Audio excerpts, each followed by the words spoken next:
Setelah hal tersebut, terjadilah benturan kekuatan di antara mereka berdua, dan pada akhirnya leluhur pun berhasil dikalahkan, dan ia pun terjatuh ke bawah dengan sangat keras. Sanyang.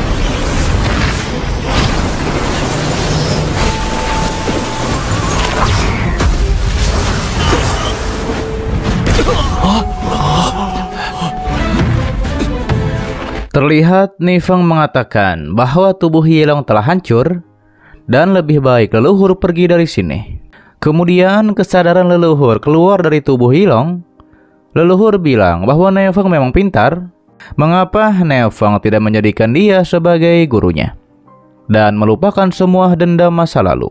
Karena kelak leluhur akan menjadikan Nifeng Kaisar Yavelifet. Mendengar itu, Nifeng bertanya, apa ranah leluhur saat ini? Ternyata ranah leluhur ada di puncak ranah Jadin Suci, yaitu di tingkat 9, dan satu langkah lagi dari martial kaisar. Nifeng bergumam, ternyata leluhur hanya di ranah Janin Suci, dan ini jauh lebih mudah. Ditambah lagi leluhur pun menyampaikan, keluarga Haunya yang sejak awal bersalah kepada Nifeng, jadi tentang pengkhianatan Nifeng. Ia bisa membiarkannya berlalu, tapi ia tidak bisa memaafkan Huang Jingchuan, yaitu guru Nifeng. Karena leluhur pendiri klan berjanji kepadanya, keturunannya akan menjaga puncak Raja Obat selamanya. Dan Huang Jingchuan gagal melakukannya. Dan selama Nifeng bisa menghabisi gurunya. Mendengar hal itu, Nifeng pun tertawa. Nifeng mengatakan, ia menertawakan leluhur karena sekian lama meninggalkan benua, tapi masih belum menjadi martial kaisar, bahkan berani ingin menjadi gurunya. Nifeng mengetahui hanya martial kaisar yang dapat memerintah suatu wilayah di benua Zhenwu, dan Nifeng tidak tertarik dengan kuil Haotian kecil milik leluhur.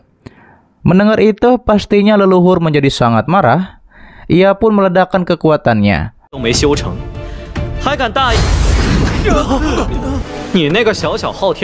Sedangkan Nifeng menyampaikan, leluhur telah menghabisi seniornya. Dendam di antara kita tidak mungkin dihilangkan. Dan sekarang sudah waktunya proyeksi kehendak leluhur untuk dimusnahkan. Lantas Nifeng langsung mengeluarkan kekuatan Phoenix-nya untuk menyerang leluhur.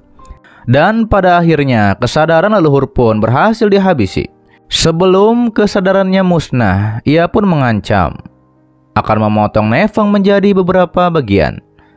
Terlihat para anggota klan Haotian kecewa dikarenakan kesadaran leluhur sudah musnah.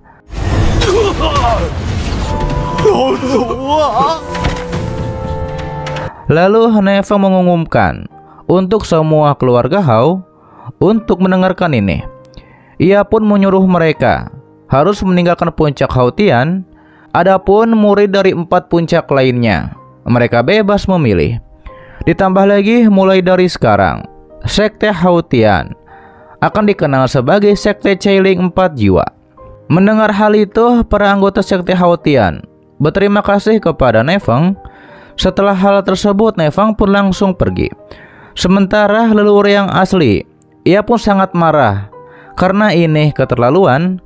Sebab Nifeng berani menghancurkan kesadaran sucinya dan menghabisi penerusnya, yaitu Yilong. Ia pasti akan membuat Nifeng mati mengenaskan. Muridnya pun menanyakan siapa orang yang begitu lancang ini.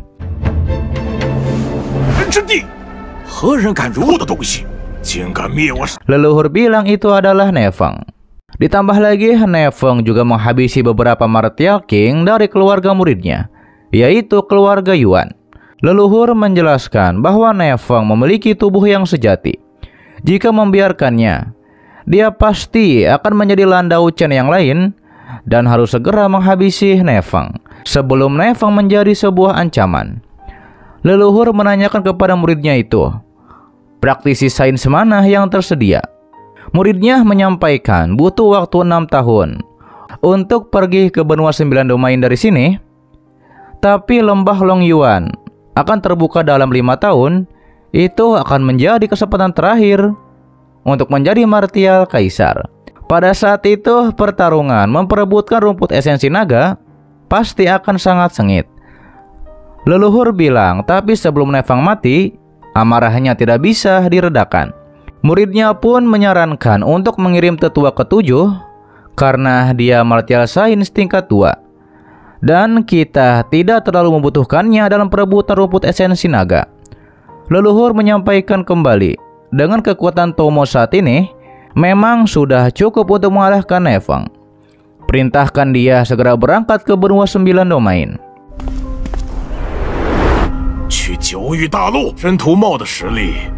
Sementara di kediaman keluarga Ni, terlihat Nefang resah dikarenakan istrinya belum saja kembali.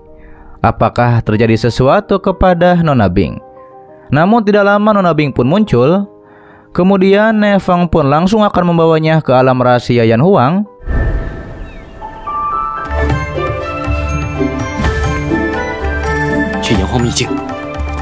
Nefang langsung mengeluarkan jimatnya. Nona Bing juga mengelurkan tangannya kepada Nefang. Lalu mereka pun tiba di monumen giok. Nona Bing langsung menyalurkan kekuatannya kepada giok tersebut.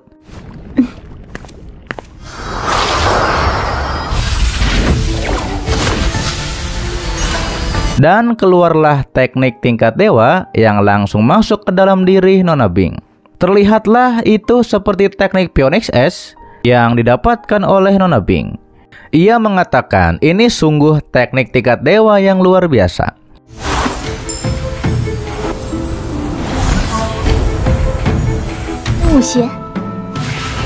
Lalu muncullah senior singa.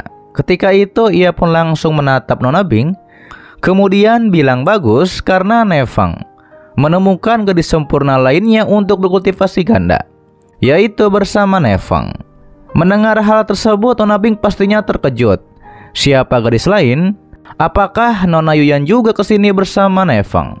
Senior singa pun menambahkan kembali, Yuyan gadis tubuh roh api atau si pemain seruling.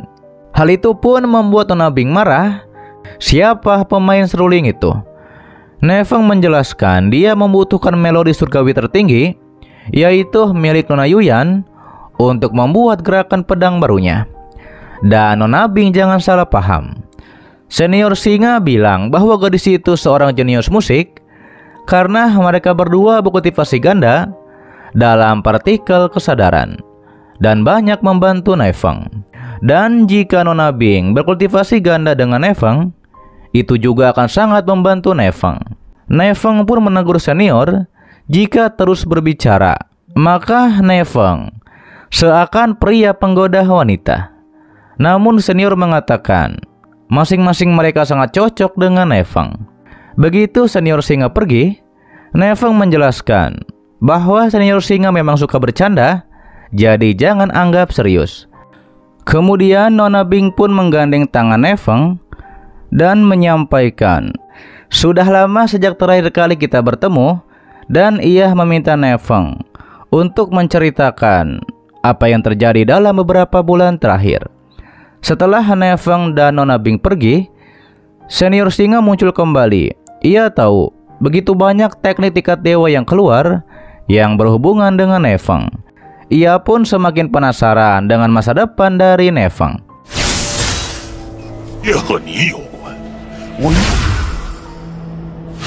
Setelah itu diperlihatkanlah senior Lin Peng memberitahu Nefang bahwa sekte Tian Yuan dimusnahkan. Nefang mengetahui masih ada seorang martial king di sekte Tian Yuan. Bagaimana bisa tiba-tiba dimusnahkan? Senior bilang kabarnya ada naga hitam setinggi 100 kaki, yaitu yang melakukannya. Itu pasti Raja Iblis wilayah laut. Mendengar itu, Nefang pun terkejut. Monster laut melakukan tindakan yang sangat mengerikan. Bagaimana ia hanya bisa berdiri dan menontonnya? Oke guys, itu adalah dari Donghua yang berjudul Peak of True Martial Arts part ke-13-nya di season 2 kali ini. Dan untuk bahas selanjutnya akan diupdate setelah episode barunya muncul, oke? Dan terima kasih buat kalian yang menonton sampai detik ini dan selalu mensupport channel admin. Sehat-sehat buat kalian semua dan jangan lupa di subscribe agar kalian tidak ketinggalan setiap notif berikutnya. Loncengnya juga dipencet, oke? Agar kalian tidak ketinggalan setiap video baru lainnya. Dan sampai jumpa kembali di video selanjutnya. Till next time and bye-bye. Assalamualaikum warahmatullahi wabarakatuh.